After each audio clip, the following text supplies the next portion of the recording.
Silicon Valley's wealthiest founders view biological aging as a programmable cellular process.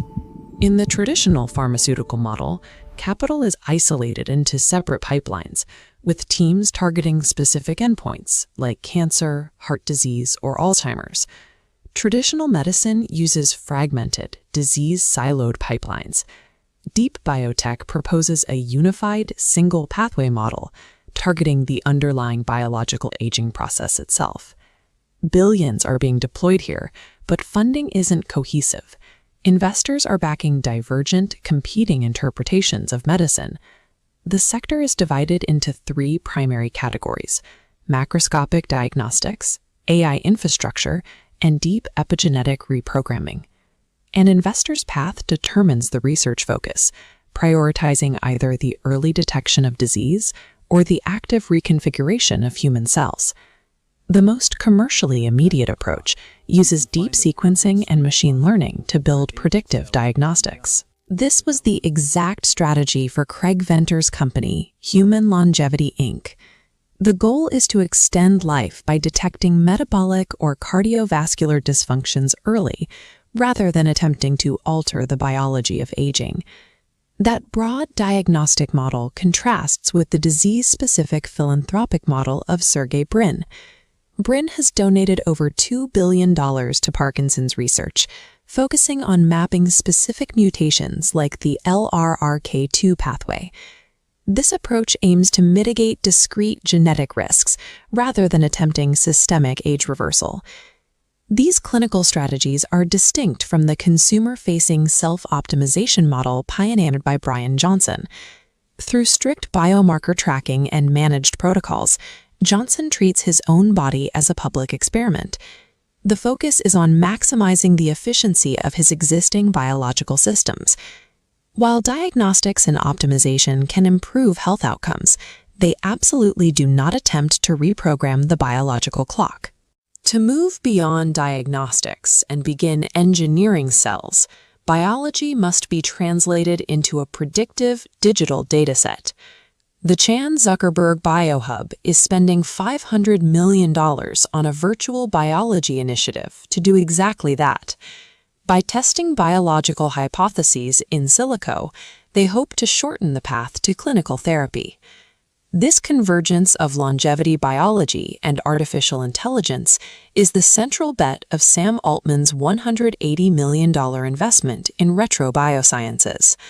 This architecture shows how AI acts as a computational collaborator.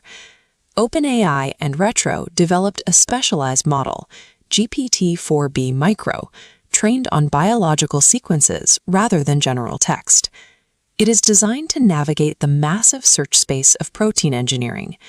The model predicts molecular behavior to filter out unviable configurations. This process successfully isolated the geometry for two specific protein variants, RetroSox and RetroKLF. These AI-designed proteins achieved a 50-fold increase in the expression of stem cell reprogramming markers. Machine learning compresses the analog trial and error phase of traditional biology, shifting discovery from the wet lab to the server farm.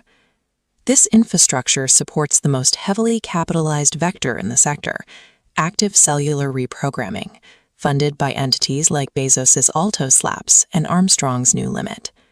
This field is built on the Nobel being discovery by Shinya Yamanaka, who isolated 4 specific proteins that can reprogram adult cells. When these Yamanaka factors are applied, a mature cell is rejuvenated, returning to a younger and more resilient physical state. This graph tracks the epigenetic clock rewinding toward a critical safety threshold. If it rewinds too far, the cell loses specialized identity, creating pluripotent stem cells. In living tissue, this introduces severe oncogenic risks, leading to uncontrolled tumor division.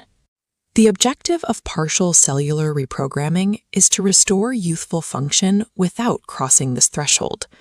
The engineering challenge is no longer making old cells young, but preventing those newly rejuvenated cells from becoming lethal.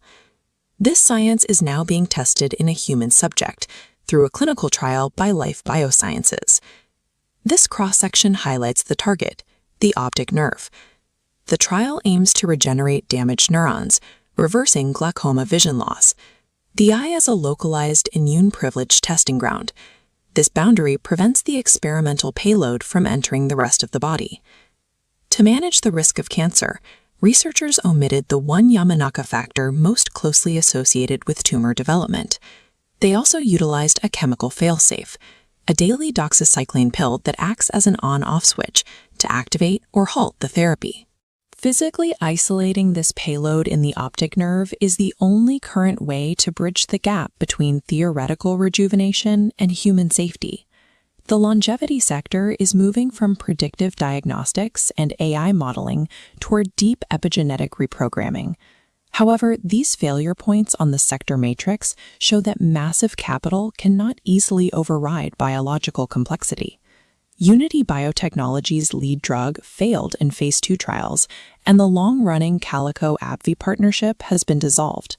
These setbacks suggest that clinical translation remains the primary bottleneck for the field. The founders driving these projects are applying software engineering logic to biological systems. They see the body as a system that can be measured, modeled, and eventually repaired. While AI and localized trials demonstrate that aging can be manipulated, it remains to be seen if biology can be safely engineered at a systemic scale.